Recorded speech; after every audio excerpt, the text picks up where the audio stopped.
That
was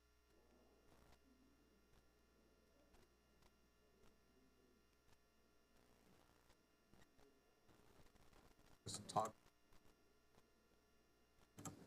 That's a lot.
gavel and get with this, and then give him the script. I'm gonna wait for his first. And then I can do it. Okay. The Task Force on Declassification of Federal Secrets will come to order. Welcome, everyone. I request unanimous consent that Mr. Biggs of Arizona, Mr. Perry of Pennsylvania, Mr. Ogles of Tennessee, and Mr. Moskowitz of Florida are permitted to participate in this hearing for the purpose of questions. Without objection, so ordered. Without objection, the chair may declare a recess at any time. I now recognize myself for the purpose of making an opening statement. Good afternoon, esteemed colleagues, distinguished guests, and fellow Americans watching today. We stand at a pivotal moment, a juncture where history demands our unflinching attention and our unwavering commitment to the truth. The assassination of President John F. Kennedy on November 22, 1963, remains one of the most defining and haunting events in our nation's history. For over 6 decades, questions have lingered, shrouded in secrecy and speculation. With the recent efforts made to declassify over 80,000 pages of classified documents, fighting against the request of redactions, combined with prior releases under the previous administration, we have an unprecedented opportunity to peel back the layers of the dark day and lay bare the facts for all to see. For the first time in years, we are seeing a complete cooperation between the U.S. government enterprise. Today marks a historical day in our nation's history. After over 80,000 pages were declassified by this administration and previous documents declassified under previous admins were located at the National Archives, it is time to present the findings to the American people so that they can determine the truth for themselves. What has been alarming to me is the amount of stonewalling the federal government put forward to hide this information from the American people. The days of overclassification in the name of national security is coming to an end. The revelations emerging from these files are nothing short of staggering, discoveries that challenge the long-held assumptions and raise profound questions about what we've been told happened on that day. Investigators poring over these pages have uncovered evidence that demands our scrutiny, evidence that suggests the official narrative may have been incomplete at best and at worst deliberately obscured. It has become apparent that in this investigation, some factions of the federal government did not want to be transparent. This type of perspective cannot exist in a free and fair society, and today we have called some great witnesses. To be quite honest, we had more, but for various reasons, those individuals did not want to come forward. I also understand the implications that this has on the family, and it is not our objective to reopen old wounds, but to ensure that what happened to President John F. Kennedy can never happen again in U.S. history. That can only be done if the truth is known to the American people and the facts are able to speak for themselves. The courage of those who are here today, experts in their fields, underscores the gravity of this moment. Their testimony will help us piece together a puzzle that has been fragmented for too long. Let me be clear. There are sincere concerns and discrepancies regarding the Warren Commission pushing forward a narrative without all the facts and, according to testimony of various witnesses, omitting evidence. I would also further argue that the handling of this investigation has largely contributed to the deep distrust the American people have had with the federal government and various intelligence agencies. It is those facts that I hope to present to the American people today. For years, we've relied on a report that, while maybe well-intentioned, was built on a foundation of omissions and half-truths. Now, with these newly declassified documents, we can confront those discrepancies, whether it's inconsistencies in witness accounts, overlooked intelligence, or the troubling indications of interference that investigators are just now bringing to light. This is not about rewriting history for the sake of sensation. It's about honoring our duty to the truth and to the citizens we serve. As we begin this hearing, I ask you to approach it with open minds and steadfast resolve. The American people have waited long enough.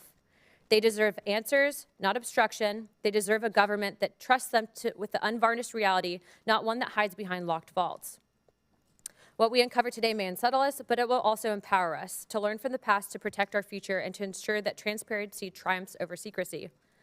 Let us proceed with the seriousness this moment demands for the sake of justice, for the memory of President Kennedy, and for the soul of our republic. Thank you. I would like to now recognize Ranking Member Garcia for the purpose of making an opening statement. Well, thank you very much, Chairwoman Luna. Before I begin, I just want to just publicly first congratulate you on a, I think, tremendous effort, obviously, within the Congress and your support of new parents in the Congress. And I also want to recognize the hard work that many folks from our caucus as well participated in, but I think that was a very courageous step forward, so I want to just congratulate you on your success so far, and we look forward to the days ahead there. Now, I've been asked to serve as the ranking Democrat on this task force to ensure that we remain focused on transparency and have a focus on the truth. Now, declassification of historical documents and careful review of the research can always provide us new and meaningful information to the public on a variety of topics. Now, for this hearing, I do have some broad remarks about declassification, but I want to start with, I think, really grounding us in who President Kennedy was and some facts about the president and his legacy.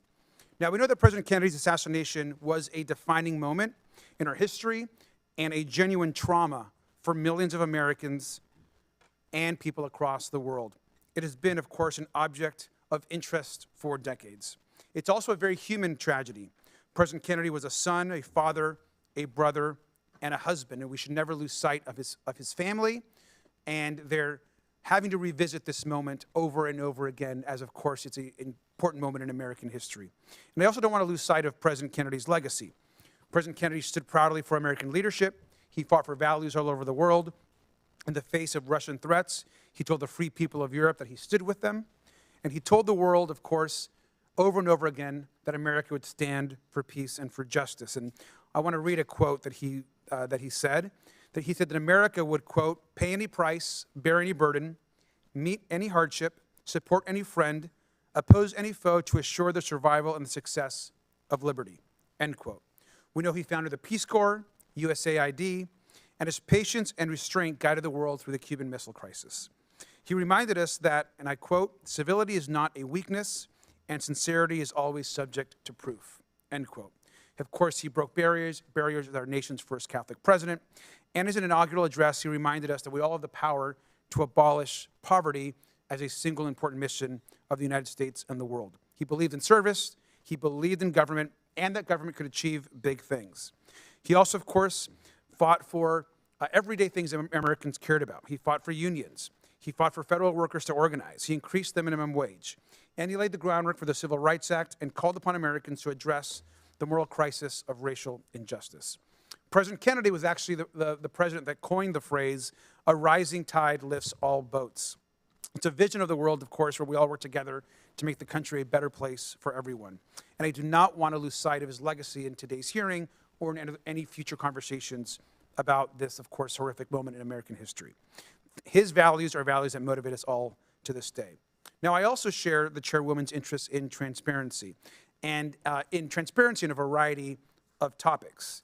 We've worked together on various issues that relates to UAPs, other declassification issues, and we know that in the past, the government has overclassified documents. I mean, I think that is a known fact that we should all agree on. This has been a bipartisan priority and discussion for decades. Now, in the past, we've had the House Select Committee, of course, the JFK Records Act, and releases of records, including the most recent, of course, tens of thousands of pages that were recently released. We know that today our federal agencies obviously have in the past obscured information and key facts from the public for too long. Overclassification at the expense of transparency is something we should all take seriously, but also note that it's incredibly serious and a delicate subject. Now, the CIA and the FBI, to be clear, particularly from this period of time in history, were deeply flawed institutions. To be clear again, the CIA and the FBI routinely overclassified documents in many instances, not just on the subject of President Kennedy and the assassination, but in multiple other subjects as well. And so I think it's important that we understand that, particularly during this period of time, there was an overclassification of documents on a variety of subjects. So it's of course responsible that we stick to facts, that we don't speculate, but certainly also allow new information to come into this hearing and for the public.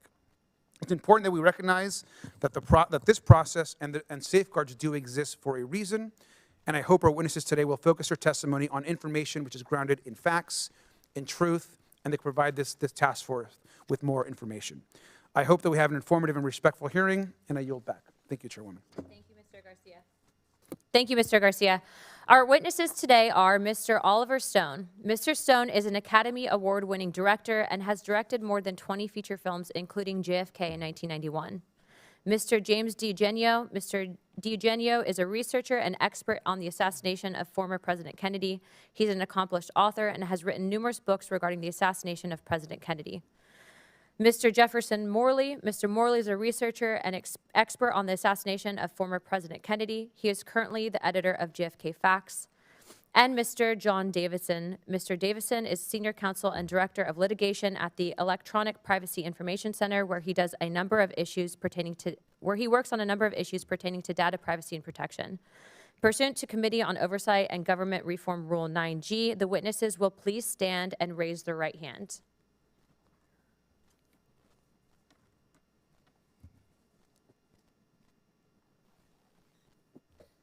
Do you solemnly swear or affirm that the testimony that you're about to give is the truth, the whole truth, and nothing but the truth, so help you God?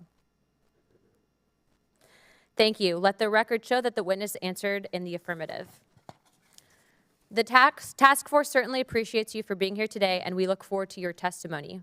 Let me remind the witnesses that we have read your written statements, and they will appear in full in the hearing record. Please limit your oral statements to 6 minutes.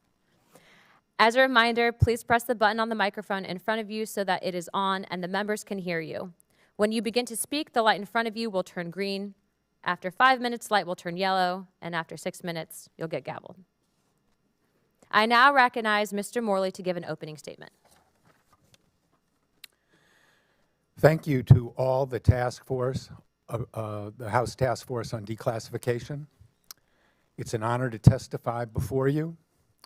It's a solemn responsibility to report on the disturbing new revelations that have emerged from the newest JFK files. And it is a grave matter to assert that CIA officers were culpable or complicit in the death of a president. So I want fact checkers to have all the evidence that I'm used to support my testimony today. I speak with the benefit of 3 decades of reporting on the JFK story. My first article on the role of the CIA in the events that led to the assassination was published in the Washington Post 30 years ago this week. As I pursued this story, I practiced the tried and true techniques that I learned at the Post. Knock on doors, get 2 sources, follow the money, start with the cover-up and proceed to the crime, and always ask the question, what did they know, and when did they know it? I did not start with a conspiracy theory, and I did not go looking for a smoking gun. I started with an open mind and looked for a fact pattern.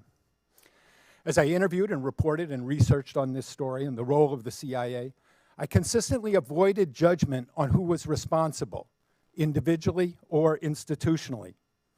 My research and reporting simply didn't give me a clear answer to the question, who killed JFK? What was clear over time is a new fact pattern. In the spring of 2023, the CIA fully declassified for the first time its pre-assassination file on Lee Harvey Oswald, the accused assassin who denied killing the president and was killed himself in police custody before he could defend himself.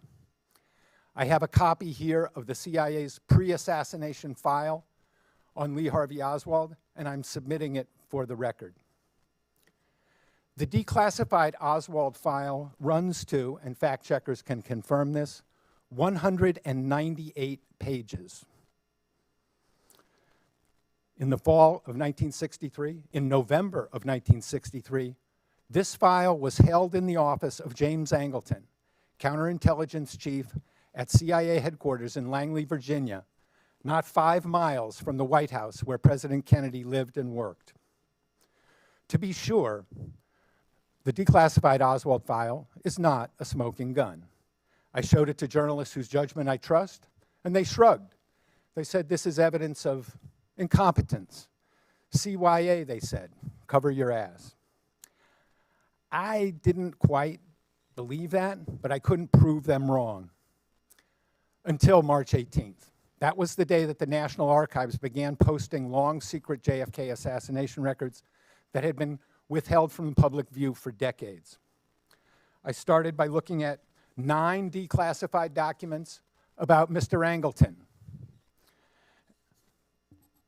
He was the man who compiled the Oswald file. And when I came to a long secret transcript of Angleton's testimony to the House Select Committee on Assassinations in 1978, My reservations about passing judgment on the responsibility vanished. One newly declassified passage showed that Angleton had lied under oath about his surveillance of Oswald's correspondence while he lived in the Soviet Union from 1959 to 1962. And that, for me, was a tipping point. The transcript, which the CIA withheld from public view for half a century, confirmed a disturbing fact. James Angleton is the third senior CIA officer known to have lied under oath about what they knew about the alleged assassin Oswald before JFK was killed. The first was Deputy Director Richard Helms. He lied to the Warren Commission in May 1964 when he said under oath the CIA had only, quote, minimal information about Oswald before JFK was killed. 198 pages of information cannot be truthfully described as minimal. The second CIA officer who lied was George Joannides, chief of the Covert Action Branch of the Miami Station in 1963. His agents in the top-secret AMSPEL program generated propaganda about Oswald's pro-Castro activities both before and after the president was killed. 15 years later, in 1978, the CIA inserted Joannides into the House JFK investigation, and he blocked any investigation of contacts between Oswald and his AMSPEL agents. Obstructing Congress cannot be considered evidence of incompetence. And this is what I believe in summary. One false statement might be incompetence. A second false statement might be CYA for the first false statement. But 3 false statements by top CIA officers about Kennedy's accused killer, that is a pattern. It's a pattern of misconduct. It's a pattern of malfeasance. If 3 police officers lie about their knowledge of a homicide defendant, that cannot be considered exculpatory evidence. To the contrary, it shows guilty knowledge and criminal culpability. It is, in a word, incriminating.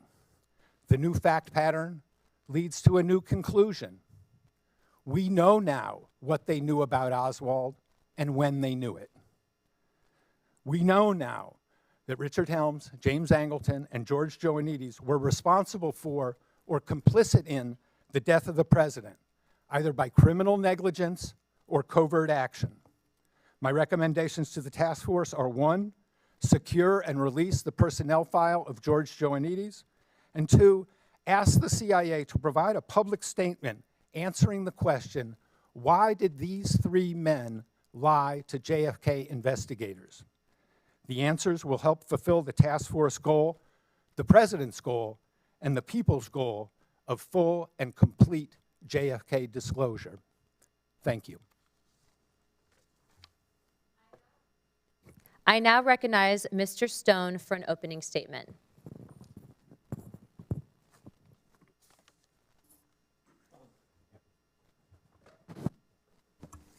Thank you, Chairman Luna, Chairwoman. Yeah, it's a pleasure to be here. You know, I was here 33 years ago. I was sat in one of these rooms in Washington, and I told the congressmen and women about this movie I just made, JFK. And half of them were wondering what all the fuss was about. It was just a movie. And the other half were passionate in responding to the cries of their constituents that demanded no more national security reasons preventing this from getting to clarity on our president's assassination. The Warren Commission of 1964, as it turned out, got us to second base with a lot of unknowns. And what was that? Obfuscations.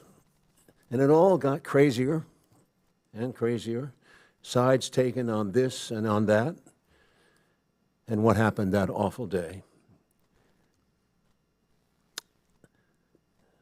It wasn't clear as to who the heck did this. Killed the president at high noon in Dealey Plaza in Dallas on November 22. And then year by grudging year, we learned in increments a little, but not much more. Often one step forward and 2 steps back. And now it's 2025. 58 years since Jack Kennedy was killed in '63. Repeat, almost 60 years. That's about 2 generations. Let's say from 1900 to 1960.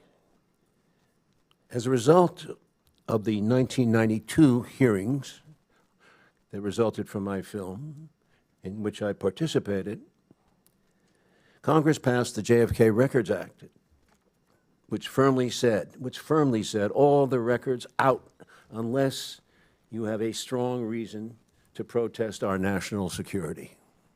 All the reasons, all the records out, which is exactly what this case was, a national security matter.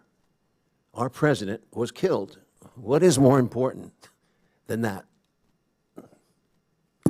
Well, the Assassination Records Review Board really tried for a few years, till 1998, to get those records out. But they didn't get any cooperation, although mandated by law, from the Central Intelligence Agency, which operated and still operates as a taxpayer-funded intelligence agency that arrogantly considers itself outside our laws. They say things like, "We will get back to you on that," and they never do.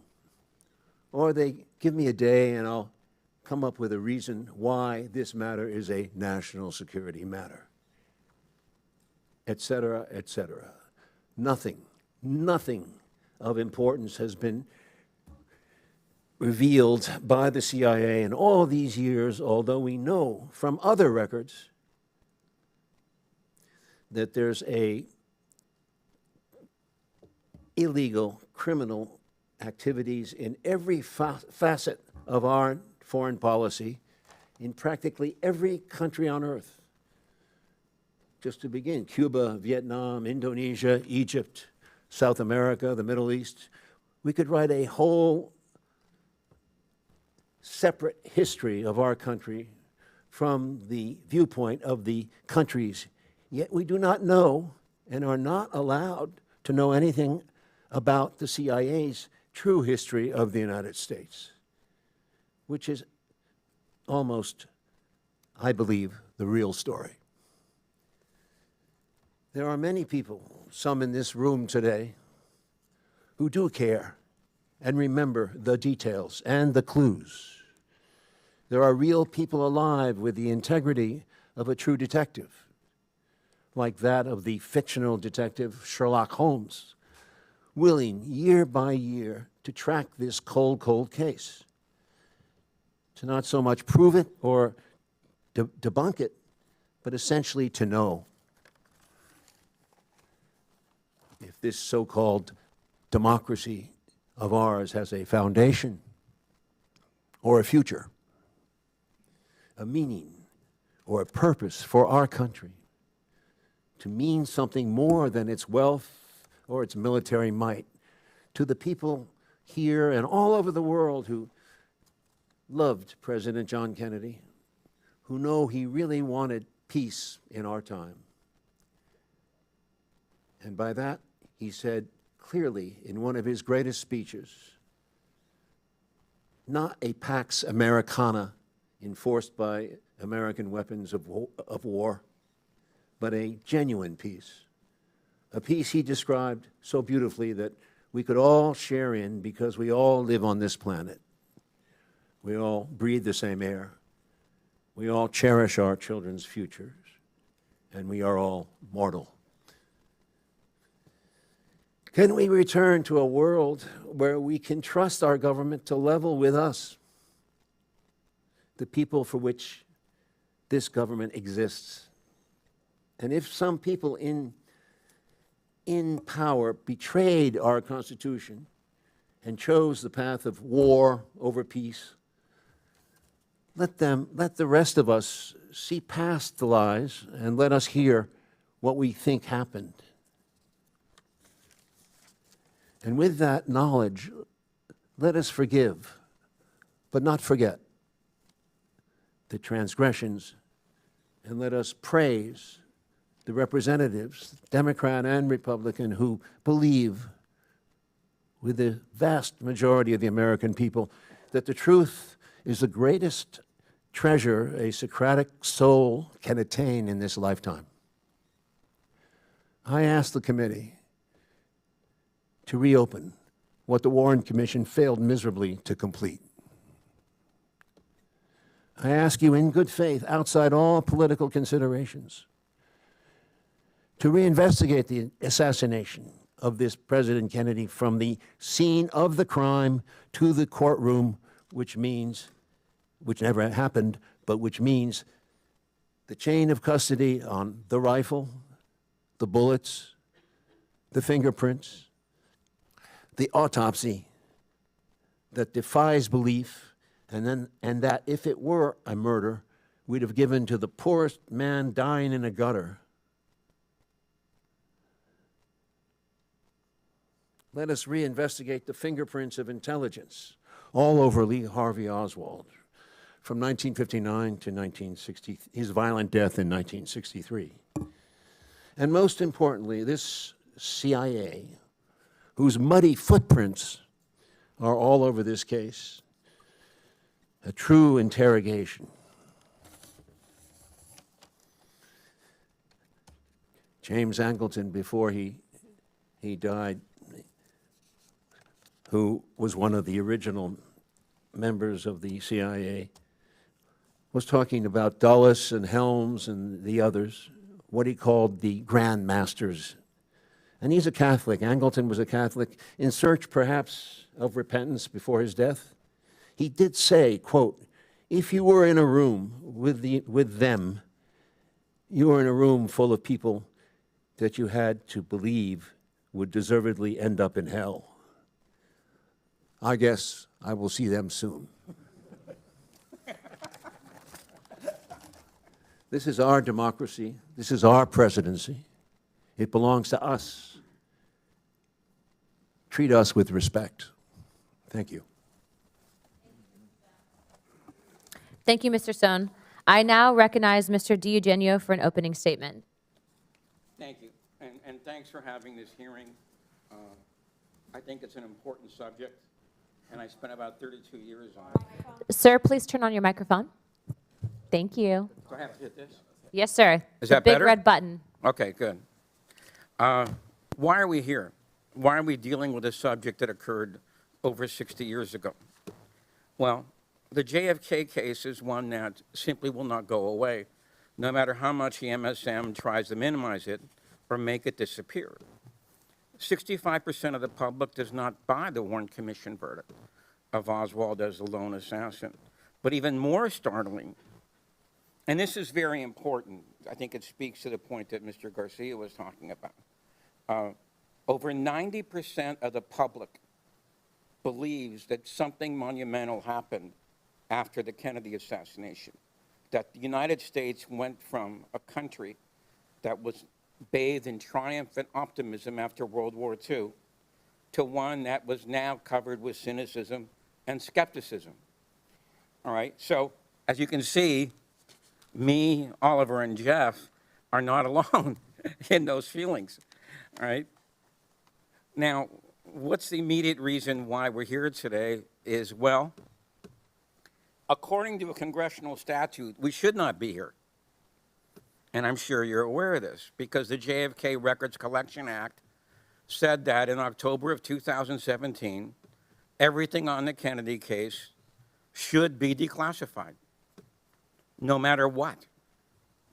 And President Trump actually talked about this about a week and a half before it was supposed to be done. And he said he was looking forward to doing this. And by the way, if you know the statute, he was the only one who could stop it from happening. So on the day this was supposed to occur, he was visited by some higher-ups in the intel community. And under their, I believe, unwise advice, he reversed what he had said. He did declassify some documents, but not all. But before anybody jumps on me, I don't want to say that this is a partisan issue, because President Biden was pretty much the same thing, all right? And some would say, like my friend Andrew Eiler here, that he might have been even worse on this subject. Now, during the last presidential campaign, candidate Trump was reminded of this reversal. It was not by the MSM, of course. It was by two independent broadcasters, Joe Rogan and Andrew Napolitano. And I think this was the impetus for him to sign the executive order, which he did. And to his credit, he added the much ignored King case and the RFK case. Now this committee has decided to back that executive order up, which I think is salutary.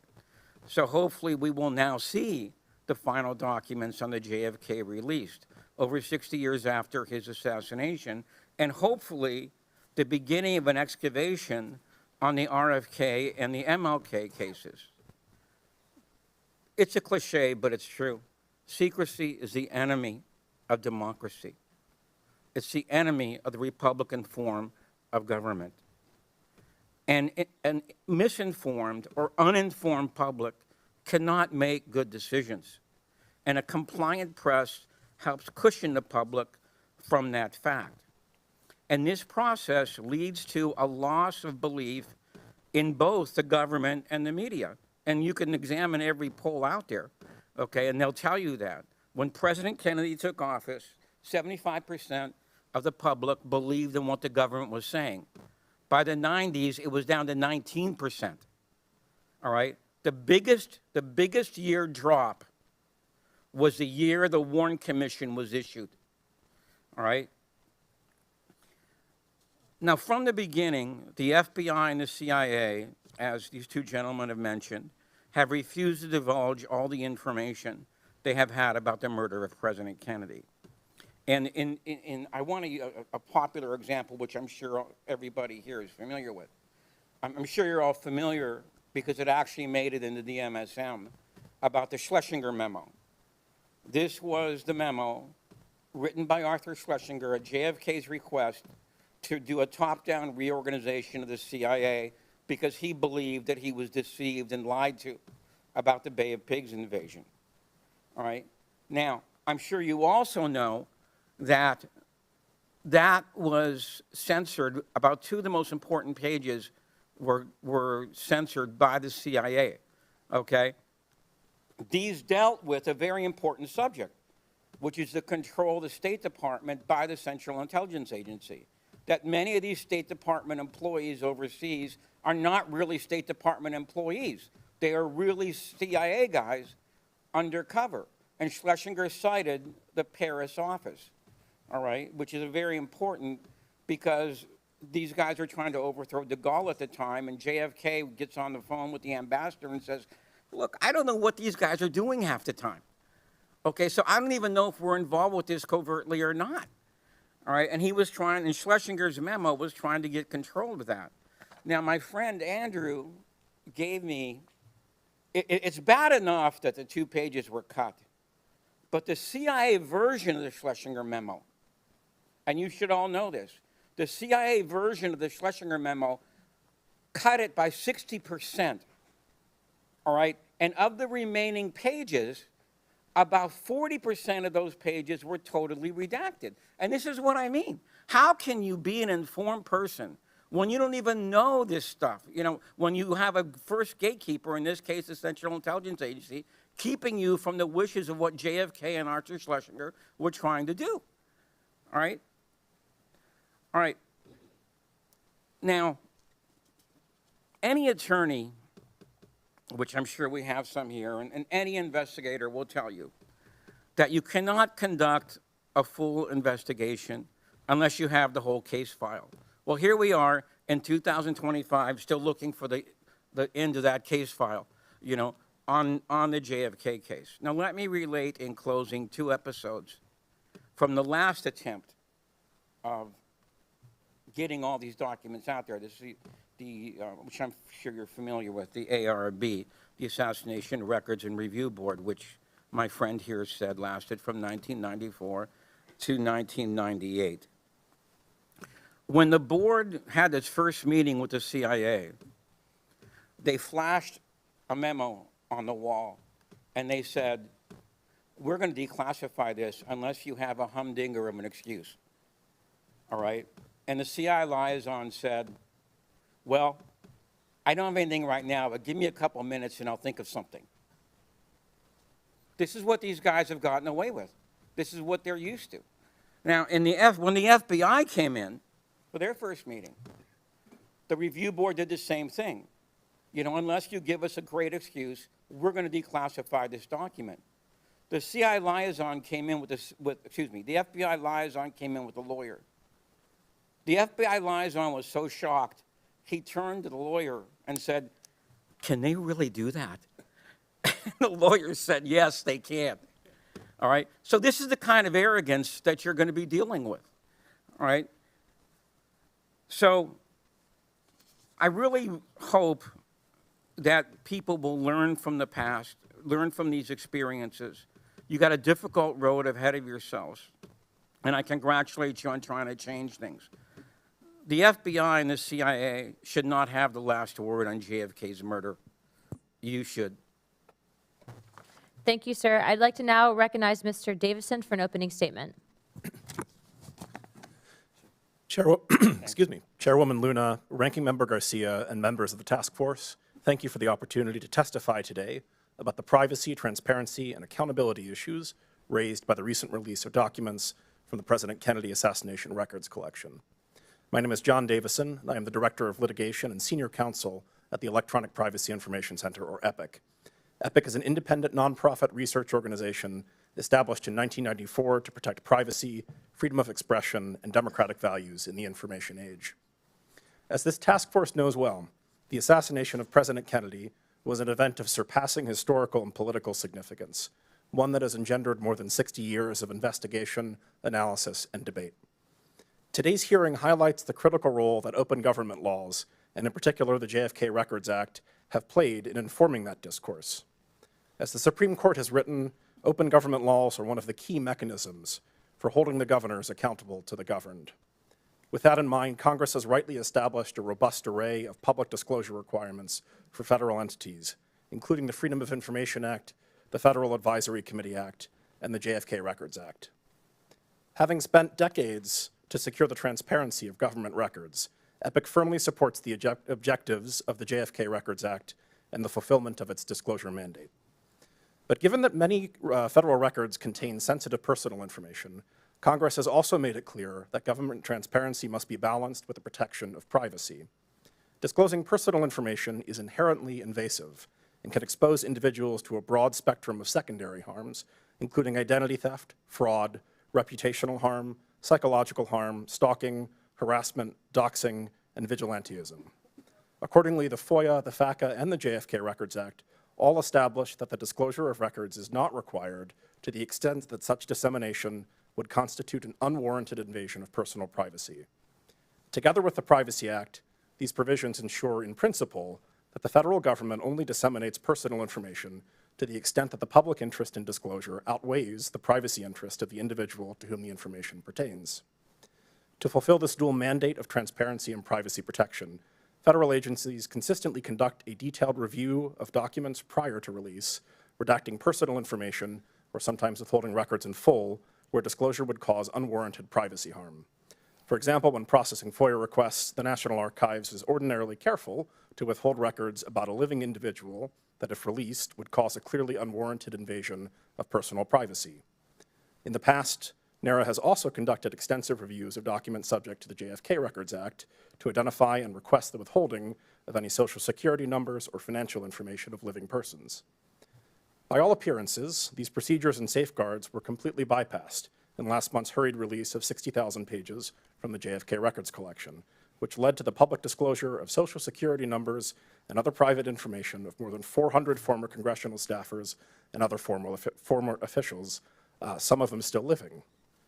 This shocking violation of privacy has compounded a national trauma and distracted from Congress's stated goal of informing the public through the JFK Records Act. Security experts, as well as those directly harmed by the breach, have deemed it outrageous, sloppy, unprofessional, astonishing, foolish, incompetent, egregious, almost criminal, and a breach of a first-grade elementary level rule of security. NARA has reportedly begun to reach out to individuals affected by the breach, and the White House has promised free credit monitoring services and new Social Security numbers to those affected. But these steps are too little, too late. The bell can't be unrung. There are several lessons to draw from this episode.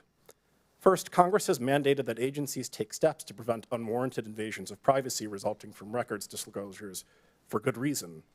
This incident illustrates why those procedures must be followed, even when logistically or politically inconvenient. Congress should explore updates to the FOIA, the Privacy Act, and other federal record statutes to ensure that such procedures are both readily enforceable and followed without exception.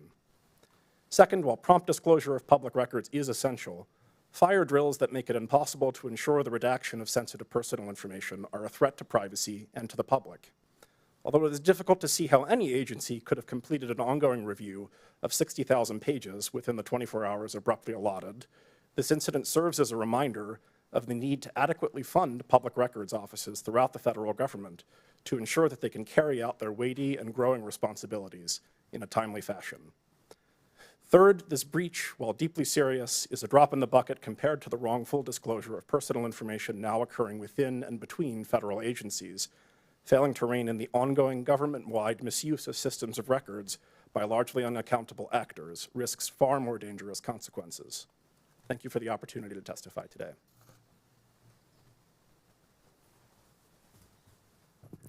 Thank you, sir. I now recognize myself for some questions. Mr. Morley, why do you say that the Oswald file was sitting on the desk of James Angleton a week before the assassination? Can you really prove that? Yes, I can. In the Oswald file, on page 254 and on page 275, you'll see a routing slip on 2 FBI reports about Oswald.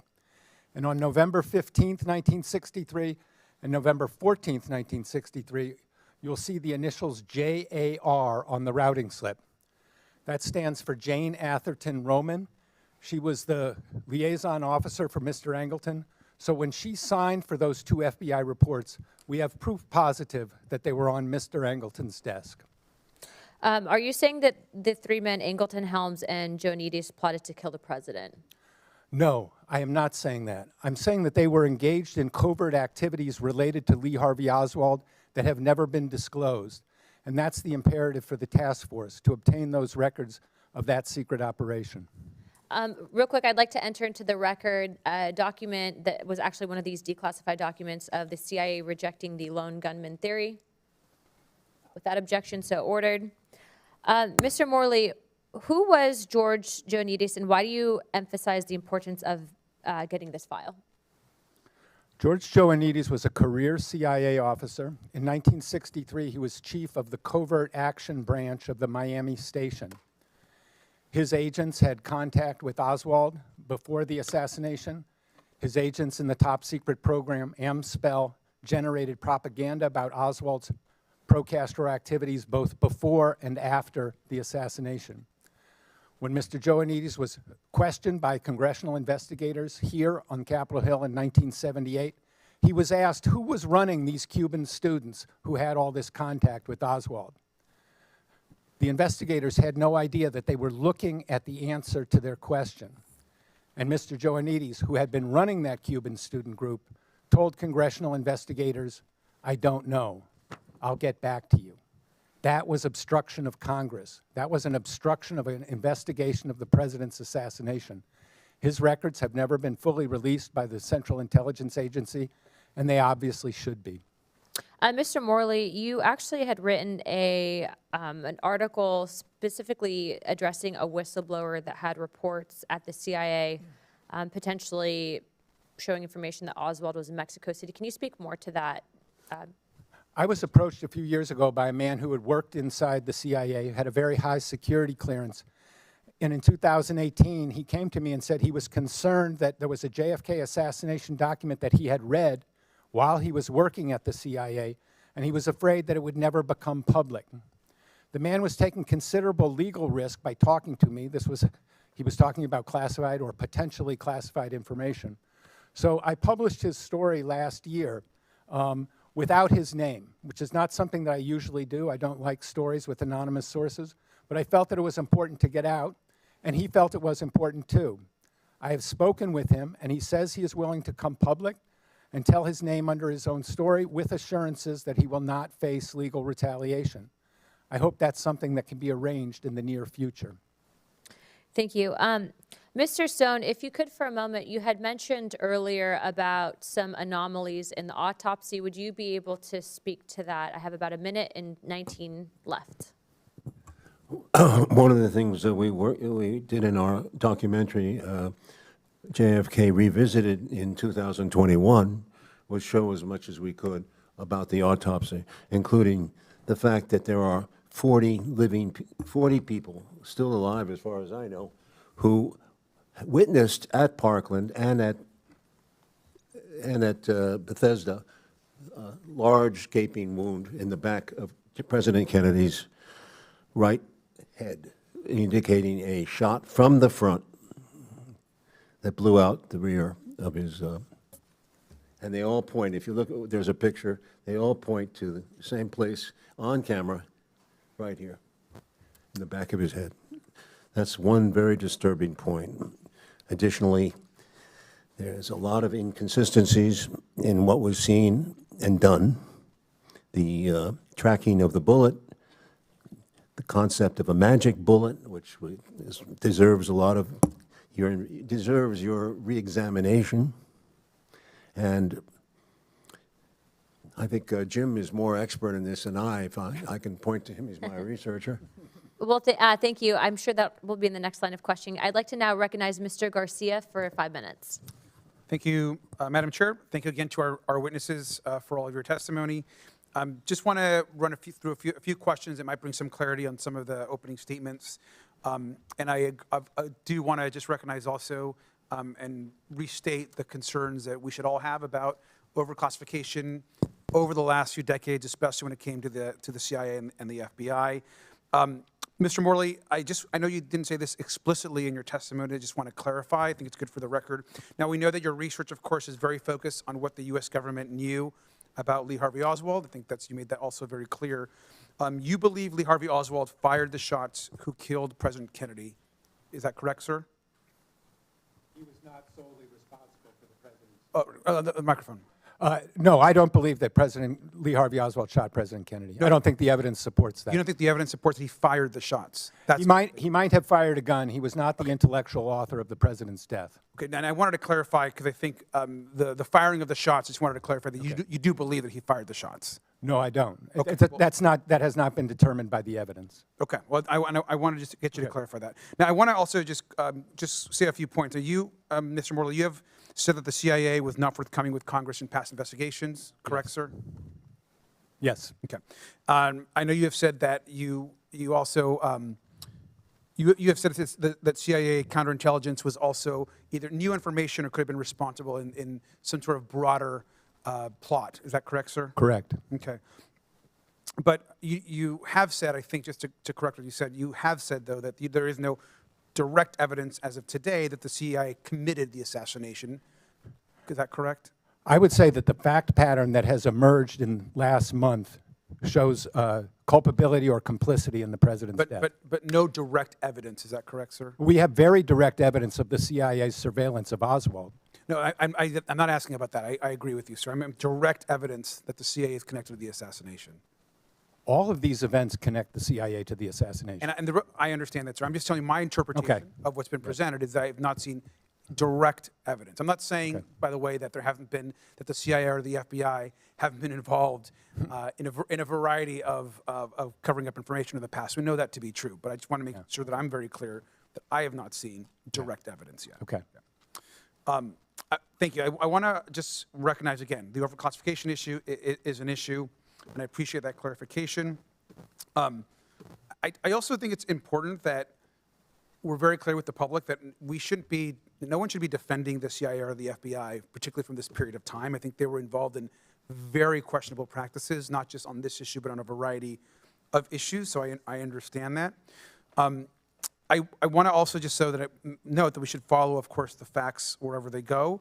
Mr. Morley, in the run-up to this hearing, I know that there was some public reporting about this video that has been referenced. It's never before seen video of the shooting.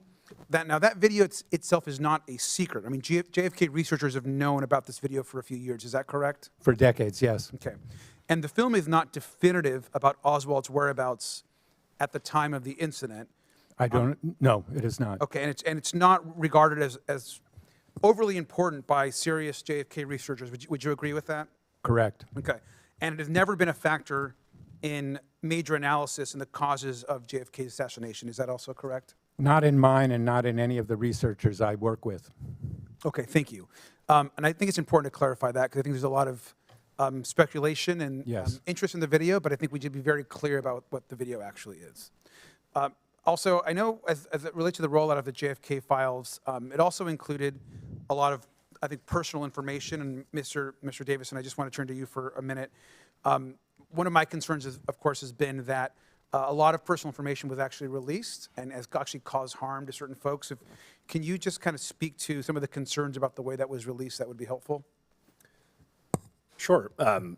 So the National Archives was aware, as was the National Security Council from public reporting, that these records contained a substantial amount of personal information, including Social Security numbers, which are consistently redacted in public records requests and in prior disclosures under the JFK Records Act, and proceeded to complete this rollout with a sort of abrupt 24-hour deadline at the end without taking the steps that are ordinarily taken to redact that information and to ensure that privacy is protected.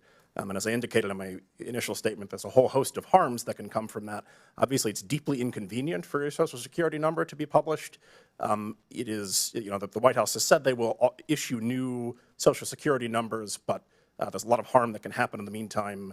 And updating that information for an individual is tremendously complicated. Thank you. My time is concluded. So I just want to add to that point that as we declassify and work with the archives and others, we've got to make sure that people's personal information, of course, isn't being used in a way that's negative and conducts their family. So thank you. Agreed. Thank you, Mr. Garcia. And I will now recognize myself for 5 minutes. First of all, I want to say thank you to all of our witnesses who are here today. I also believe I want to say that the American people deserve transparency, not just on JFK files, MLK, Epstein list, all the things. I also want to say I'm grateful to President Trump for keeping good on his promise for transparency. This is a man who literally also took a bullet for his country. And I agree with you, Mr. Stone, on your testimony and your opening statement. Giving our country, giving our democracy meaning and a purpose for a nation.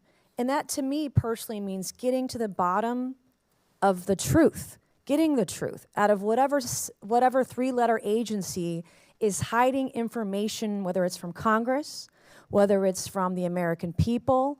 But sunshine literally is the best medicine. And we've just seen over the last few years, regardless of your politics, but we saw 51 intelligence leaders sign a letter saying the Hunter Biden laptop was fake. Turns out that was a cover-up. We saw a presidential candidate and Donald Trump spied on by the political opposition. We saw Biden's health care, his health. The previous administration lied to the American people about the president's health. They called his falling down cheap fakes. We saw the origins of COVID covered up by a government. We saw documents after documents, hidden from the American people. Donald Trump was treated differently when they found documents at Mar-a-Lago versus the way Joe Biden was treated when they found documents in his garage. The government tried to cover it up, tried to cover from him. We were lied to about drones just in the last few months. And so when we talk about this, the deep state, not only was it around during JFK's assassination, but it's here today. It is right before our eyes. And they are doing this in real time with regards to the Epstein list, which the government still has not released today, and the American people deserve to know who rich and powerful is on that list and who the government is covering up for. So for decades, we've seen this happen, and I'll get to a few questions. Mr. Morley, I want to start with you first. You said, according to your testimony, in asking, what did the CIA know and when did they know it? What do you think that is? What is the answer to that question? I want to preface my remarks by saying I'm a liberal Democrat, and I don't shy away from that. That's part of my reporting, and that's part of my reputation for straight shooting. What did the CIA know about Lee Harvey Oswald, and when did they know it? A whole lot. 198 pages worth of information were on the CIA's desk when President Kennedy left for Dallas. So that foundational fact should guide us in understanding what happened. So who do you think fired the shot? I don't know. You don't know, but you don't believe it was Lee Harvey Oswald? Oswald was not reporting. the intellectual author of Kennedy's death, even if he fired a gun that day. Who do you think was the intellectual author of Kennedy's death? Kennedy's enemies high in his own government is as specific as I can be based on the available evidence. Probably CIA and Pentagon. How long had the CIA been surveying Lee Harvey Oswald before the assassination attempt? 4 years. 4 years. And what are some of the highlights of the CIA's pre-assassination file on Lee Harvey Oswald? They started reading his mail on November 9th, 1959, and they intercepted a number of letters between him and his mother. Those letters were forwarded to James Angleton in the summer of 1962. In the summer of 1963, Oswald attempted to infiltrate the CIA's favorite Cubans in New Orleans. He was arrested. The FBI sent reports on Oswald's arrest to Angleton's staff. They knew that he had attempted to infiltrate a CIA-funded group, that he had been arrested. And then they learned that he had attempted to travel to Cuba, a violation of U.S. law at the time, and he had made contact with a KGB officer in Mexico City. Okay, Mr. Morley, did the CIA or FBI have intelligence prior to the assassination of President Kennedy that Lee Harvey Oswald intended to kill him? No. Did the FBI did not either? No. No one did. And then how do we, Mr. Davison, how do we make sure the government is more transparent with Congress? You have 20 seconds. Good luck. I think in general, the most important thing is to provide the resources to agencies to process public records requests or requests from Congress so that this information can actually be reviewed and disclosed in a timely fashion, whether you are concerned about the truth of the statements that you raised at the top of your presentation, or if perhaps you want to understand more about the Trump administration's hateful campaign against trans individuals. Either way, you would require more resources for public records disclosure and requests. Okay, and just for clarification, Mr. Morley, this is about as nonpartisan as this committee gets. So, good job. Thank you. I'll now recognize Congressman Christian Morphy for 5 minutes. Thank you, Madam Chair. President Kennedy's grandson, Jack Schlossberg, said, "Conspiracies surrounding JFK's death have shifted focus away from the important lessons of his life and the critical issues of the moment." So I'd like to focus a little bit on some of those lessons and issues. Mr. DiEugenio, it's the start of baseball season. Go Cubs. So let's begin with JFK's 1960 letter to Jackie Robinson, in which JFK highlighted Robinson's role in the civil rights struggle. JFK said, quote, "I believe I understand and appreciate your role in continuing the struggle to fulfill America's promise of equal opportunity for all. Just last month, President Trump bizarrely ordered DOD to purge its website of all references to black history, black veterans, and even the reference to Jackie Robinson's own military service. In response, Mr. DiEugenio, you posted that what Trump did was, quote, really sick. That's what you said, and that's what you believe, right, sir?" Yes? Did I say that? Yeah, you did. And Okay, I'm sorry. I don't recall saying that. Okay, maybe I did, maybe I didn't. Okay. Yeah, it's I right wish here. you'd have This is given your me tweet. before so I could have looked at it. Mr. Morley, you said that JFK, quote, took great risks on behalf of all Americans in resisting the forces of militarism and racism. Yes. Donald Trump, on the other hand, recently eliminated, believe it or not, the prohibition on federal contractors using or maintaining racially segregated facilities. JFK would have rejected what Trump recently did, correct? You know, I was invited here to talk about the JFK files, and I don't want to make a partisan political issue of it. Like I said, I'm a liberal Democrat, and if in general I had to choose between a conservative Republican like Donald Trump and a liberal Democrat like JFK, I would choose JFK. Well, let me talk about USAID for a second, because that was something that JFK actually established. Sir, recently, USAID is now being shuttered. Again, that is something that is a very important part of his legacy, and that's something that he would have opposed, obviously, correct? I think President Kennedy would have said that no government agency is sacrosanct, and I'm sure he would have said that any federal agency that should be abolished should be done in consultation between the President and Congress. And that hasn't been done here, yes, sir? Not that I know of. Let me turn to another topic. Mr. Stone, some of your films, such as Platoon and Born on the 4th of July, were inspired by your own military experiences in the Army when you deployed to Vietnam in the 60s, right? That's correct. We have this picture here of you in Vietnam. Thank you. I thank you deeply for your service. We actually found a picture of you in Vietnam, and you were awarded the Bronze Star for Valor, correct? That's correct. You've written that your Bronze Star was because of your actions during a, quote, mean little ambush, which had cost you a lieutenant, a sergeant, and even your scout dog, correct? I'm sorry, I didn't hear that. What was he saying? He said, did it cost you a lieutenant and your scout dog, the ambush? No, that's another incident, sir. That was later on in another infantry unit. That was the reason that led to my Bronze Star. Bronze Star came in August of that year. This wound occurred in October of '67. Can I ask you about that? It's ambushes like this where sometimes people are waiting opportunistically to fire upon you, but sometimes they have some type of information that allows them to lie in wait for a surprise attack. And part of that information could be your whereabouts or the timing of your arrival, correct? You're talking about friendly fire or fragging? Is this what you're... Ambush from the enemy. Ambushed, to be ambushed by your own man? Your own troops? Is that what you're saying? Ambushed by the enemy, the adversary. The adversary. Okay. Well, I'm a little confused, but I just want to make the point that yes, there was a tremendous amount of friendly fire casualties in Vietnam, and there's in any war, I believe. In my experience, 10% doesn't even describe it. I think it's closer to 15 or 20% in terms of friendly fire deaths and wounds.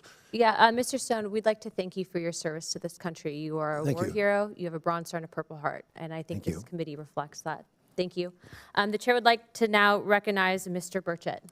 Thank you, Chair Lady. For over 50 years, the assassination of President Kennedy has been shrouded in secrecy and corruption.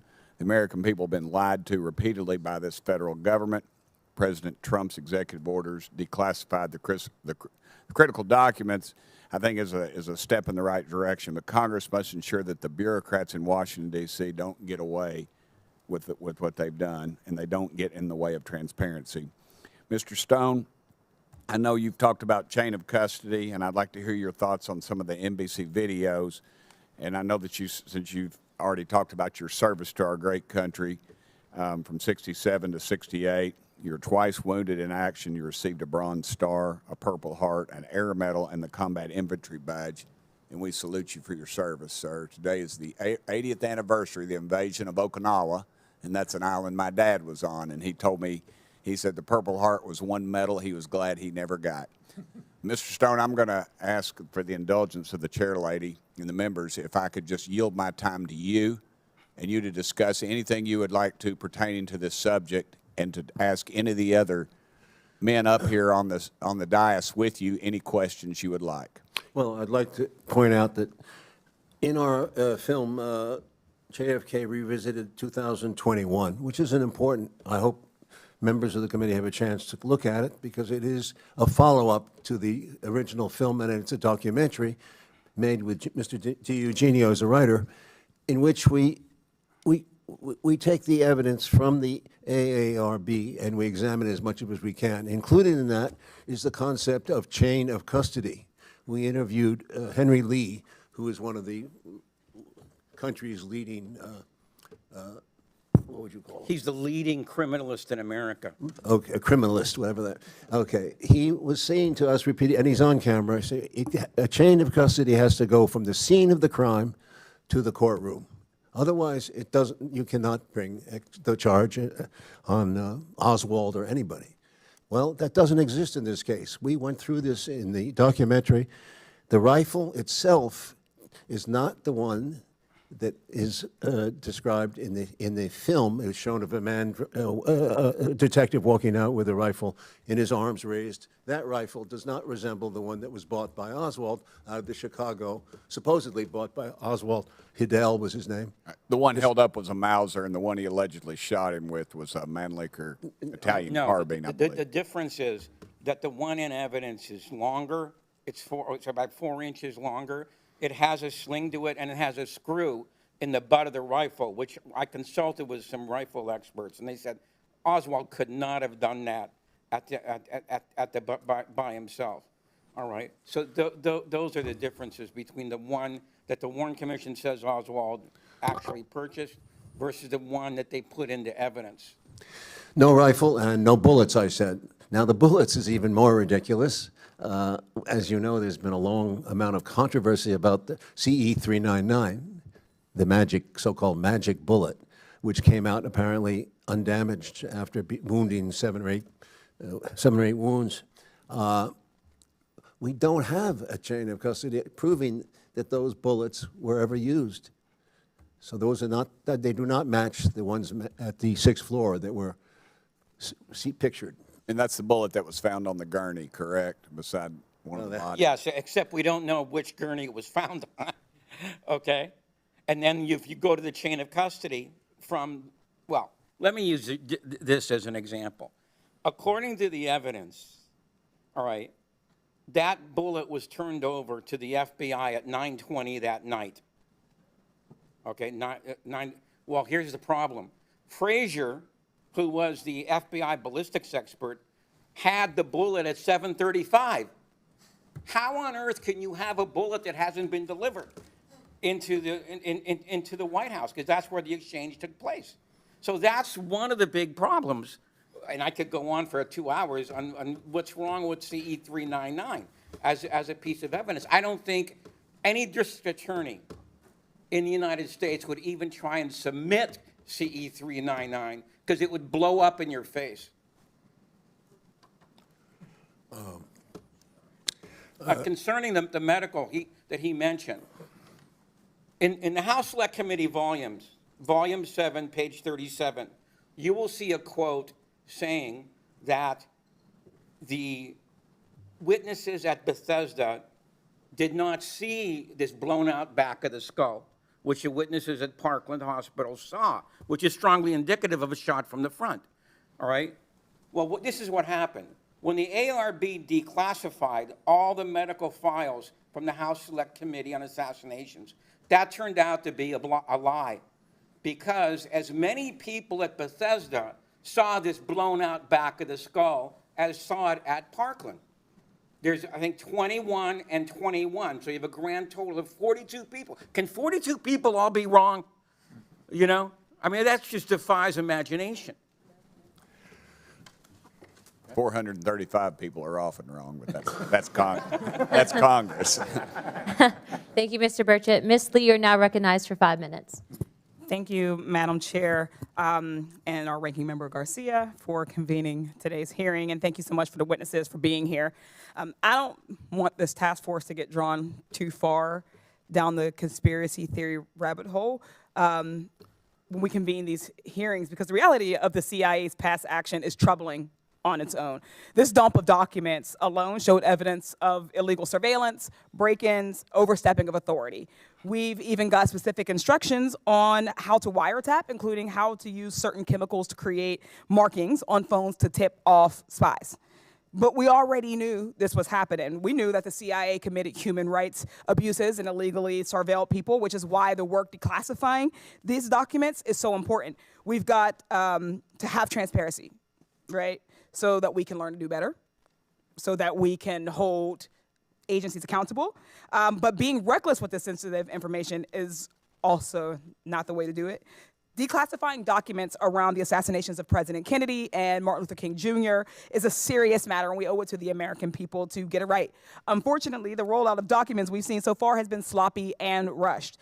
The release didn't really give us a smoking gun, but it did produce a plenty of collateral damage. Trump's actions have jeopardized the safety and security of hundreds of former congressional and federal employees by releasing their social security numbers and personal information to the public. And for what? To score political points by rushing the release. Many of the people whose personal information has been exposed are rightfully afraid about their identities being stolen and about threats to their personal safety. And people identified in the documents are already being forced to get new social security numbers at a time when President Trump is literally dismantling the agency that administers them.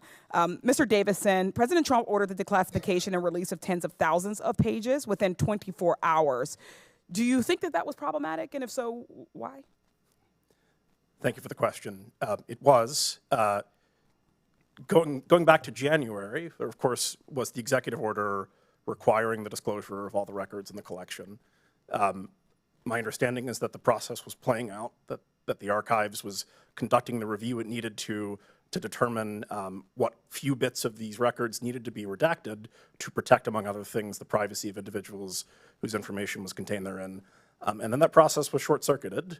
And despite awareness at the National Security Council and the archives that the disclosure of these records would cause tangible privacy harm, the rollout was conducted without redactions all the same, leading to the situation where hundreds of social security numbers have been disclosed, creating a quite scary and alarming situation for those whose numbers were implicated, who now have to rush to place freezes on their credit accounts, if they're issued new social security numbers, to update all of that information with all of their various accounts and creditors and so forth. So it is a serious issue for the people affected, and it could have been avoided with just a little bit more due diligence of the sort that the archives normally exercises. Yeah, so is there a way that Trump could have protected that personal information?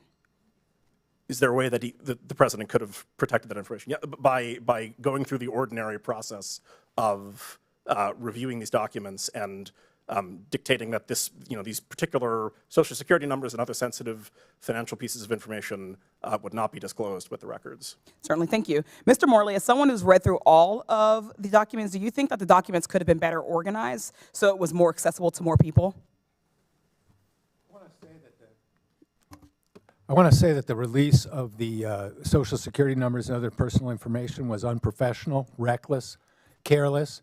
I'm the vice president of the Mary Farrell Foundation, which sponsors the largest online archive of JFK, RFK, and MLK records. And I was authorized by the president to release this statement about the social security numbers.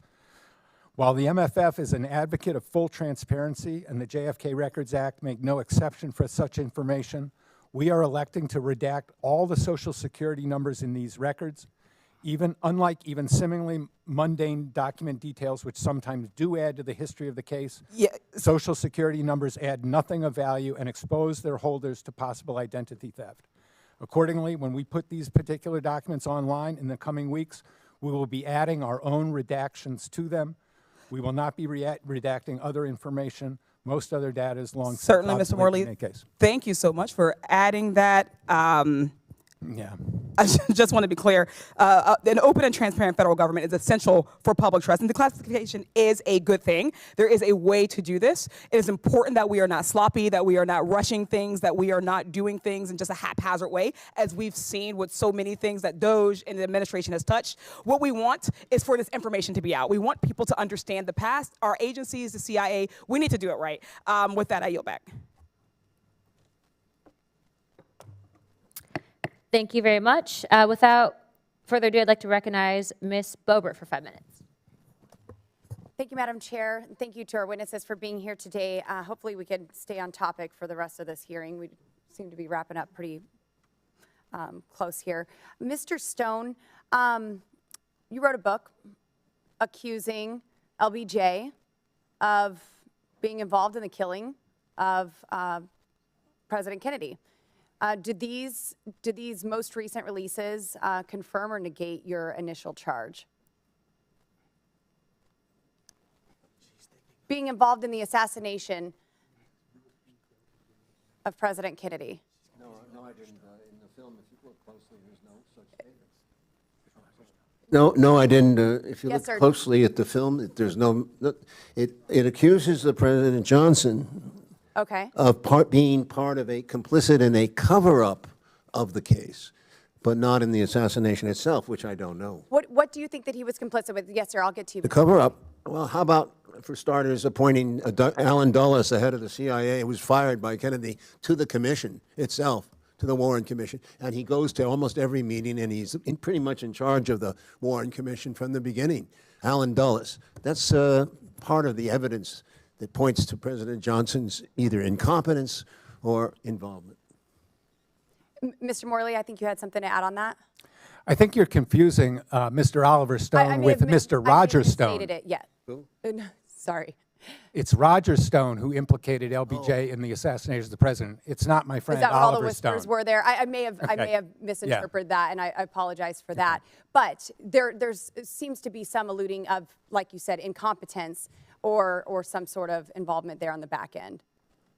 And so sorry, I'm going to move on. Mr. Morley, I would like to talk more about the CE 399 and this file. I want the American people to know what's in there, that what was recently released, how that lines up to this, and how we could get more clarity there. I'm not familiar with the number that you mentioned. Mr. D. Are you talking about Commission Exhibit 399? Yeah. Okay. I yield my time to Jim. All right. I have more questions for you too, All right. Mr. Morley. The Commission Exhibit 399 has a very wild trajectory, which I think any person familiar with ballistics, would question in the first place. Then the second place is it has a very, very dubious chain of custody.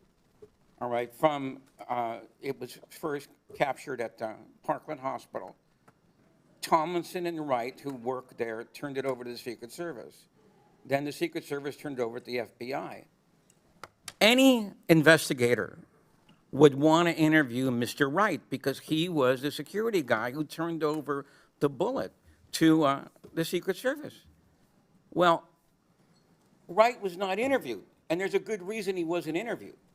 When Josiah Thompson was writing his book, 6 Seconds in Dallas, he interviewed O.P. Wright, who was the director of security at the at Parkland Hospital. And he said, yeah, I'm the guy who gave and Thompson put up a picture of CE 399 in front of him. And Wright said, they say that's the bullet that I turned over to the Secret Service? And he said, yes. And he says, no, I did not turn over that bullet. And he opened up the drawer, okay, and because he was in charge of the whole security thing, and he pulled out a bullet and says, this is the kind of bullet that it wasn't a hunting round, okay, all right? And so he said, and he was, by the way, he was so stupefied that after the interview, he chased Thompson down the hallway. And he said, are you sure that's the bullet I said, that they said I turned over? And he said, yes. And he just shook his head. I can't believe, he couldn't believe it. Thank you. I would love to go into that deeper. But Mr. Morley, before my time is up, why do you believe that the CIA was surveilling Lee Harvey Oswald in the years before JFK's assassination? And what methods did the CIA use in this surveillance? One of the documents that was released last month revealed that when Angleton put people on the list for intercepting their mail, his purpose was to approach them to be a contact or a source. So I believe that Angleton, when he put Oswald under male surveillance, was considering using him as a contact, as a source. The means of surveillance that were used were first male surveillance, and then Oswald came under photographic surveillance, wiretap surveillance, and contact with CIA-funded groups. Thank you. Madam Chair, I yield. I now recognize Ms. Crockett for 5 minutes.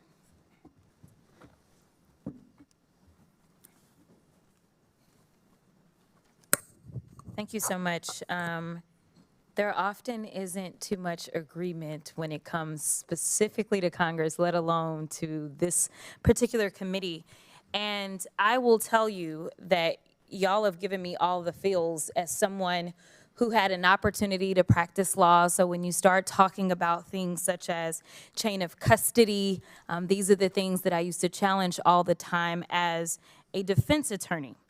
And the reason that I had to make sure that I was here and specifically on today is because on November 22nd, 1963, Texas 30th Congressional District, the district that I represent, became the site of one of the most tragic events in American political history. After being struck by the bullets of an assassin, Lee Harvey Oswald, President Kennedy was rushed to Parkland Hospital, where hardworking physicians from the UT Southwestern Medical Center worked tirelessly to resuscitate him. During the 48 hours between the moment President Kennedy was shot to the moment when Oswald was pronounced dead, Texas 30th Congressional District became the temporary seat of the U.S. government, the temporary seat of the Texas government, the site of the 35th president's death, and the center of the world's attention. While I value government accountability and transparency like most of my colleagues, nearly all the previously classified JFK assassination files are now public and show no evidence of a CIA conspiracy. But what I find funny about this hearing is that the Republicans are here relitigating whether CIA agents lied 60 years ago, but aren't doing anything about the CIA director lying to Congress just 6 days ago. We should be having a hearing on the fact that the unqualified Secretary of Defense and other senior Trump officials were carelessly discussing classified military plans over an unsecure Signal group chat. And instead of providing oversight over the administration's handling of classified information, the Republicans have spent a week trying to convince the American people that the military plans were not classified. So instead of giving a platform to conspiracy theories, and let me be clear, there are holes. I don't want y'all to think that I don't think that there are holes.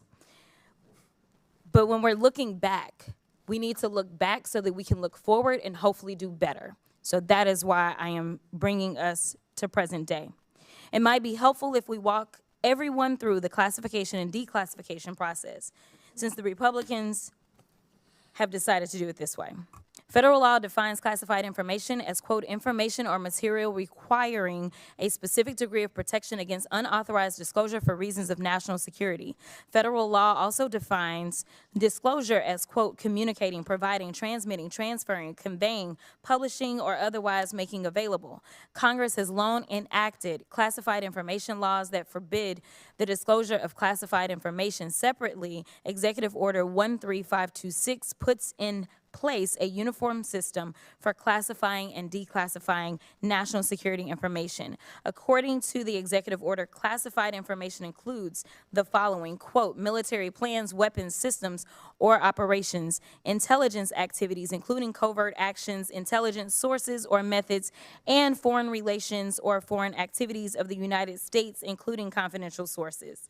Under the, quote, general responsibilities provision of the executive order, quote, heads of agencies shall ensure the agency record system are designed and maintained to optimize the appropriate sharing and safeguarding of classified information and help facilitate its declassification, not to mention that it's also illegal under federal law to destroy classified documents and information. So this administration is breaking law by discussing classified information over unsecure channels and breaking the law by destroying the evidence of the conversations. We wouldn't be able to have today's hearing if the CIA destroyed the records associated with the assassination of President Kennedy. So, Mr. Morley, wouldn't it be impossible for you to accurately report on the JFK assassination if the CIA and FBI deleted all documents like the Trump administration officials plan to do in the Signal group chat? The CIA destroyed a lot of records related to President Kennedy's assassination. Again, I didn't come here to engage in a debate about partisan politics. I think everybody agrees about the JFK files. And I want to endorse Mr. Davison's call for full funding of public records offices in the government. I understand. And Mr. Stone, wouldn't it be nearly impossible to produce a film if there was not a legitimate record of these events taking place?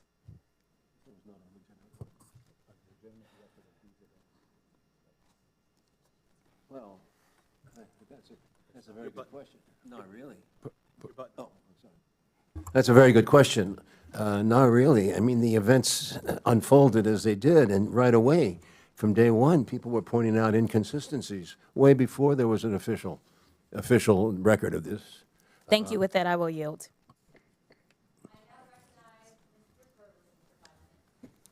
Mr. Morley, Mr. Stone, Mr. DiEugenio, I just want to say thank you for being here, taking time out of your day, and I want to apologize that not everyone on this hearing seems to want to use this time to its fullest extent. And so I want to start by saying thank you, Mr. Stone. Shortly after your film's release, the United States Congress passed the JFK Assassination Records Collection Act of 1992, and you did something that I don't know that I've done in my career. It passed unanimously. I want to give you an opportunity to talk about how it felt and the impact of having a movie that not only has spurred multiple hearings of Congress, but unanimously passed a bill through Congress. Sir, I was at the time, I was told that by many people who were involved, and they were very happy and thought that this was a great public duty. I didn't feel that way. I felt like I was being skewered the whole time in the media. And many people volunteered, important people volunteered negative impressions that were not based, I don't think, on reality.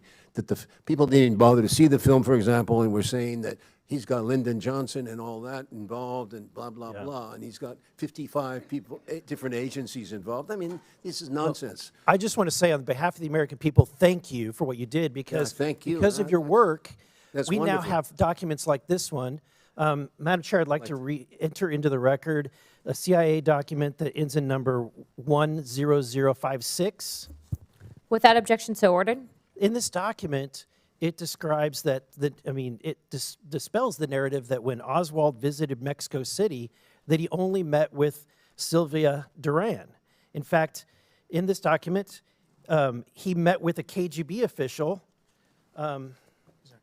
Remarkably, the individual by the name of Kostakov was actually a member of KGB and Department 13. Yeah. Because of your work, we now have this kind of evidence. He actually met with a member of the KGB who was part of the Wet Works, the assassination team. I also want to say thank you because of your work, we have another document that I want to enter into the record. This is ends in 10191. Without objection, so ordered. In this document, we have a testimony that an individual named Francisco Tamayo, otherwise known as the El Mexicano, accompanied Lee Harvey Oswald into Mexico City for his meetings in both the Cuban embassy and the Russian embassy. Mr.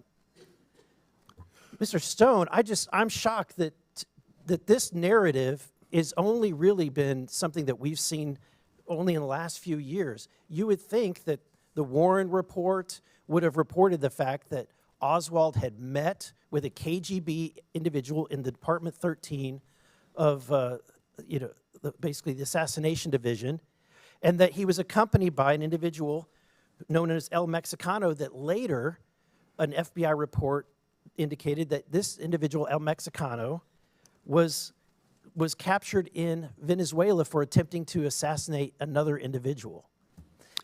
Mr.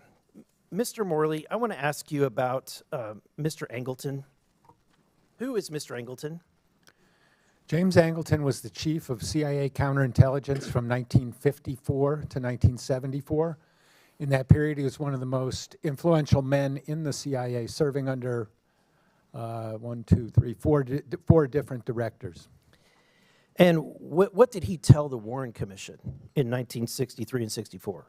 When the Warren Commission came asking Angleton for information about Oswald's visit to Mexico City, Angleton wrote a memo, or told his aides that he wanted to, and this is a quote, wait out the commission. He did not cooperate, and like like Richard Helms, they both basically fooled the Warren Commission and deceived them about what they knew about Oswald. And later, we now have, because of the work of Mr. Stone and others, we have Mr. Angleton's testimony that he gave to the Assassination Committee, the House Select Committee on Assassinations. What insights did we gain from that? This document was not fully declassified until March 18th, and in there we learned for the first time that Angleton had lied to the House Select Committee when he testified in October 1978 in an office building about 2 blocks from here. And that was never known before until March 18th that he had done that, and that is one of the most significant revelations to come out of this. People will say, oh, well, there's nothing new here. No, there's something new here. The New York Times, the Washington Post have never reported that that 3 top CIA officials lied to the JFK investigators. Yeah, and the fact that we have 3 CIA officials that lied to Congress for decades, and that it took decades to get documents that should have been released that had very compelling information, and it took 60 years to get that information released, is appalling. And that's why I want to say thank you to all of your work in helping to get this information released. Thank you. I'd like to now recognize Mr. Crane for 5 minutes. Oh, sorry, unanimous consent without objection so ordered. So I have some more documents I want to enter into the record. Here's from the National Archives, a NARA letter dated 2017 that the CIA withheld docs regardless of the JFK Act. Without objection so ordered. Another document from the archives that the Warren Commission did not have original classification authority. Without objection so ordered. And then another document from the archives that the FBI's reasoning for redactions dated 2017 in the NARA letter. Without objection so ordered. I'd like to now recognize Mr. Crane for 5 minutes. Thank you, Ms. Chairwoman. Thank you guys for coming out today. You guys have probably forgot more about the JFK assassination than I'll ever know, so I'm still going to ask you some questions, and I appreciate your, just how dogged you guys have been on this for decades. Mr. Morley, I want to start with you. What is the most interesting information you found in this newest release of documents on the assassination of President Kennedy? The 9 memos about James Angleton that were fully declassified on March 18th is the most important collection that I've seen so far. There is a lot of information that has come out. Jim mentioned the Arthur Schlesinger memo. That really sets the stage for the alienation between the Kennedy White House and the CIA that lasted for the rest of Kennedy's presidency. So I would say that the Angleton memos and the Schlesinger memo are the most important things I've seen so far. Thank you. Mr. Morley, do you believe that Oswald was recruited and being handled as a source for the CIA? I believe Oswald was an agent of influence who was manipulated by the CIA. Okay.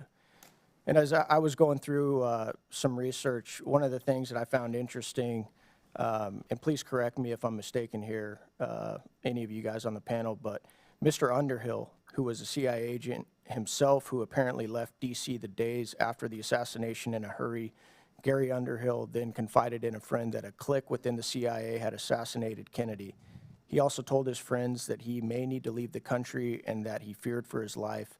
Mr. Underhill was then found dead 6 months later. I'm going to start with you, Mr. Morley. Do you find those types of stories surrounding Mr. Underhill to be credible? Mr. Underhill was hardly alone in suspecting CIA involvement of the assassination. President Harry Truman suspected it, President Johnson suspected it, and President Richard Nixon suspected it. So I think that Gary Underhill was a man who worked in the intelligence community and was in a position to know something. His story's not confirmed, but it's consistent with what lots of other people thought. What was his title? Do you remember, Mr. Morley? He was not a CIA employee. He was an arms dealer who assisted CIA in acquiring weapons and, shipping them. Do you know how he died, Mr. Morley?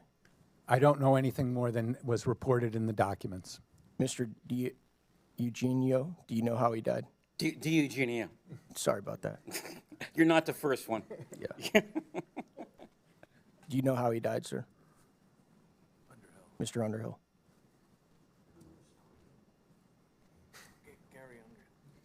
Do you know how he died? Gary Underhill? Yeah.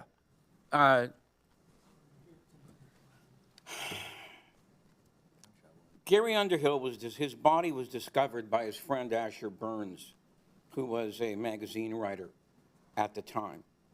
And the door was open, ajar a little, and Burns entered the room, and he thought Underhill was sleeping. But as he approached the body, he saw that there was a hole, a bullet hole in his head, all right? Asher Burns was so disgusted by the investigation that came after that he didn't even want to talk about what had happened. But one of the things about the Underhill death is that for him to have taken his own life, the gun was in the wrong hand, okay? All right, so that was one of the most puzzling things, about that particular case.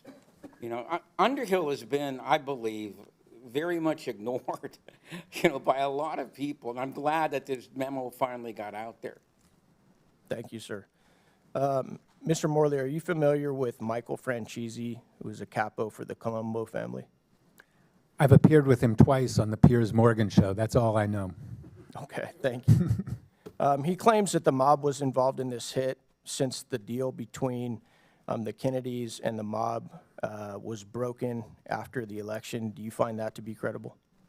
I think Mr. Franzene's contention that the organized crime role in President Kennedy's assassination is very clear, and he said that it was common knowledge among the crime bosses who he dealt with that their role in the assassination was to eliminate the chief witness, Lee Harvey Oswald. Mr. Franzene said that both times when I was on Piers Morgan with him, and I believe him. Yeah. Thank you. This question is more based on the future, or I should say the present day. After 2 assassination attempts of President Trump within the last year, and the little that we now know about Thomas Crooks and Ryan Ruth, do any of you guys on the panel believe that we are seeing history repeat itself? No. Mr. Stone? I expressed my own surprise that so little do we still know about Mr. Crooks and the other assassination attempt. So I would see similarities here. Thank you. I'm out of time. I yield back. Thank you very much. I'd like to now recognize Mr. Gill for 5 minutes. Thank you, Chairwoman Luna. According to Pew Research, trust in the federal government has plummeted from 74% in 1958 to 22% in 2025. That's a trajectory that is utterly unsustainable and in the long term incompatible with democratic self-governance. Unfortunately, a lot of that decline in trust is justified. The JFK assassination the JFK assassination happened over 60 years ago, and we still don't have all of the facts about what happened that day. Mr. Morley, thank you for being here, and thank you for all of your work that you've done on this. Do you believe that the CIA is in compliance with President Trump's executive order to declassify and release the JFK files? No. There are important records that have not been provided, like the personnel file of George Joannides. I should also note that as we go through these records, there are still redactions in some of these records. Not a huge amount, but we have not had full compliance either in producing all the records or in redacting or completely releasing all the records that were redacted. And for the record, how many of the JFK files has the CIA released since the executive order was issued? The figure of 80,000 pages is accurate as far as we can tell, and that's information from several thousand documents. Are those from the CIA specifically? Most of the records that were released last month, about 80% of them were from the CIA. Okay. And how many documents do you believe the CIA still has that either haven't been released or are overly redacted? Since we haven't seen them, it's hard to put a number on it, but I would put the number in the hundreds. Okay. Hundreds of documents. Hundreds, okay. And you are one of the foremost researchers on this topic. In your opinion, since the Warren Commission, has the federal government been forthcoming with information related to the JFK assassination? No. All of this information could have been released a long time ago. By law, all of it should have been released 8 years ago. So the attitude of obstruction and obfuscation from the CIA started on November 22nd, 1963, when CIA officers started lying about what the CIA knew. And that attitude, unfortunately, has continued to the present day. And we've had several congressional investigations related to these files.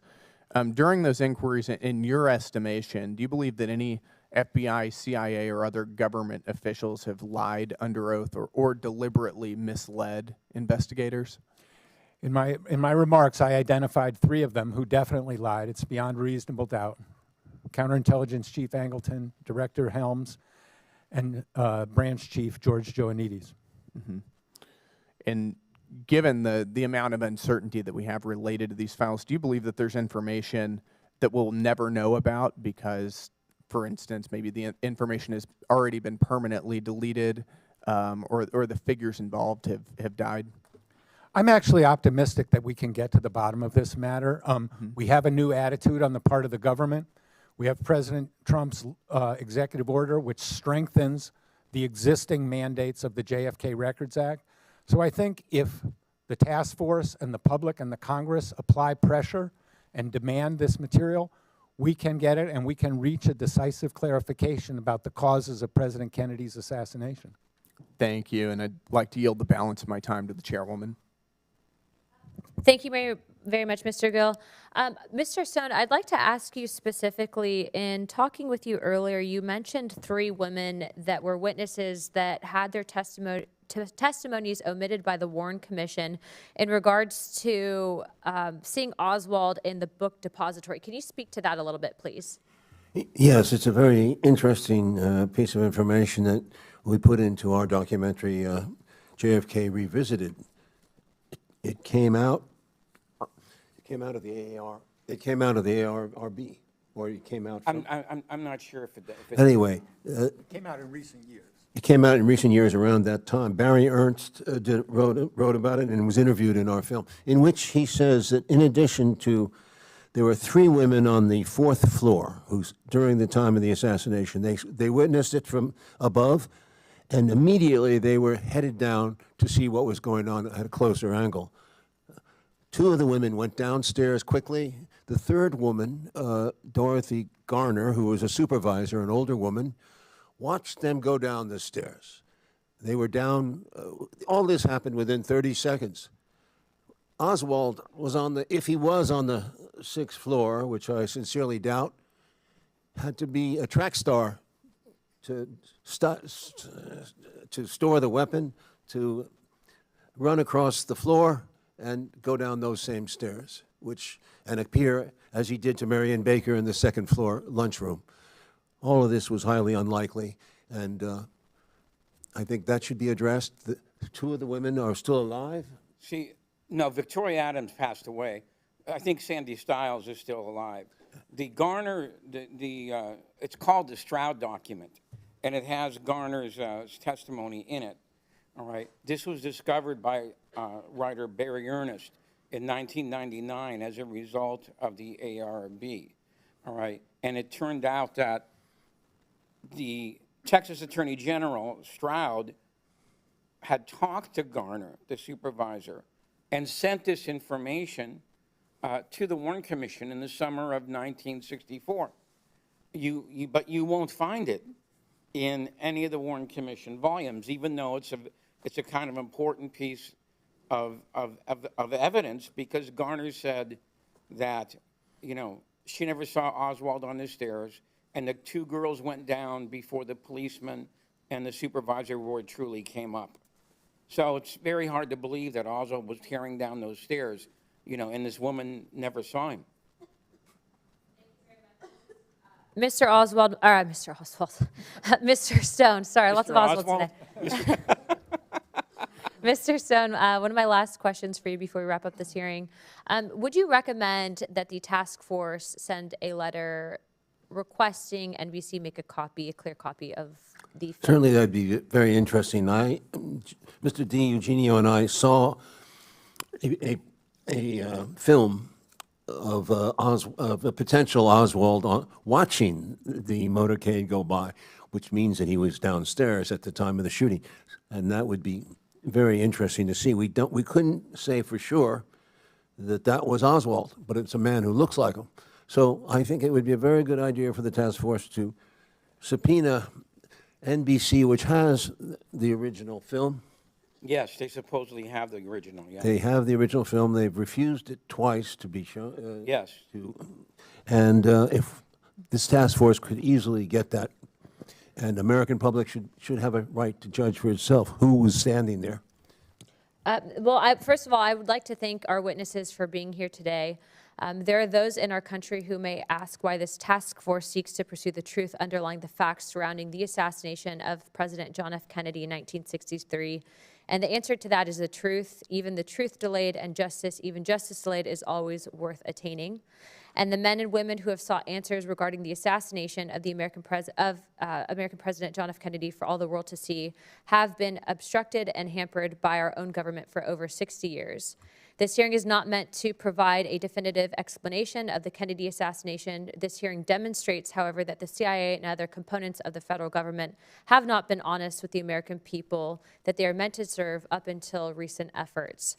And the American people must hold these agencies accountable, and they can. I've invited Mr. Stone, a filmmaker, to this hearing because he did just that, motivating Congress in the 1990s to pass a law that began the declassification process. And I'd like to applaud our president for continuing this process as he promised to do so. Researchers like Mr. Morley and Mr. DiEugenio have provided new information that helped bring light to some of the darkest days in American history. And I would like to thank the witnesses again and applaud their work. The search for truth continues, and the task force will pursue this at any price. I'd also like to note that we are planning on sending a letter to NBC requesting what you've recommended, Mr. Stone.